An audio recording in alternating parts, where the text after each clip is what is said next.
The morning after the wedding was quiet. Sunlight poured through the tall glass windows of Chike's mansion. Amara awoke to the scent of roses on her bedside table. Her husband sat beside her, smiling warmly, as if nothing had happened the night before. His voice was calm, soothing. "Good morning, my love. Did you sleep well?" But Amara's heart was unsettled. The images she had seen behind that locked door haunted her. The faces of strange women, the bold red words, the perfect wife. She wanted to ask him, she wanted to scream, but instead she smiled softly and nodded, because sometimes silence is safer than truth. As the days passed, Chike's charm never faded. He took Amara's shopping, bought her jewelry, introduced her to important friends. Everyone envied her new life. To the world, she was blessed.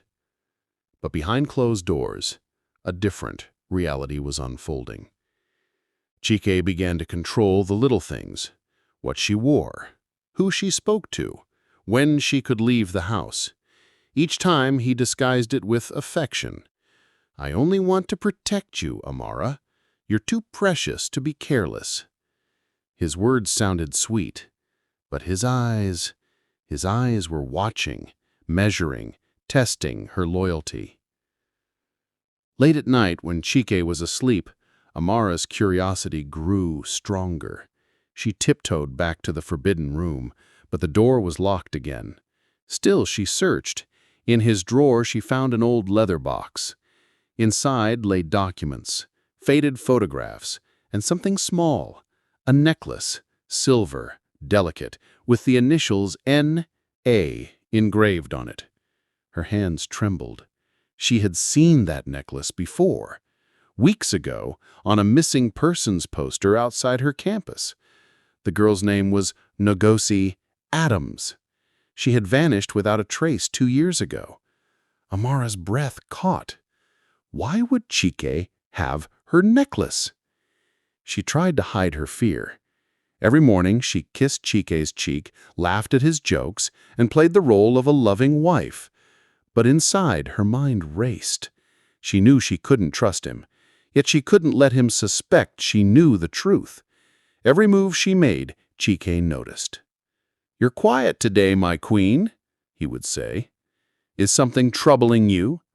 Amara forced a smile, answering, "I'm fine, my love." But her heart pounded, because she could feel his suspicion growing.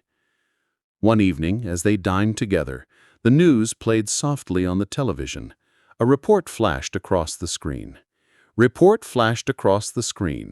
Another woman missing in the city.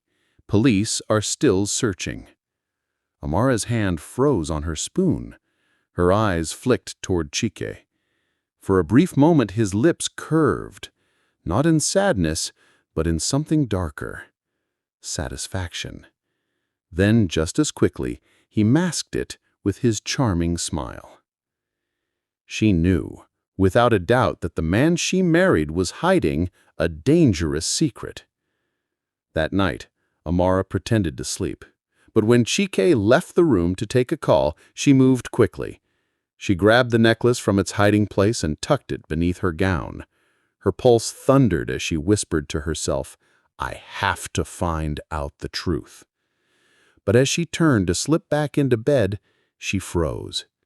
Chike was standing at the doorway, silent, watching.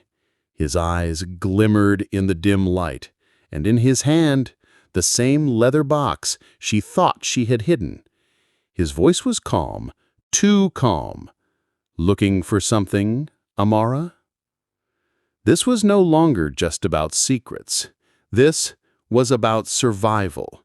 And Amara was now trapped in a house where love was a mask and every vow carried a hidden price.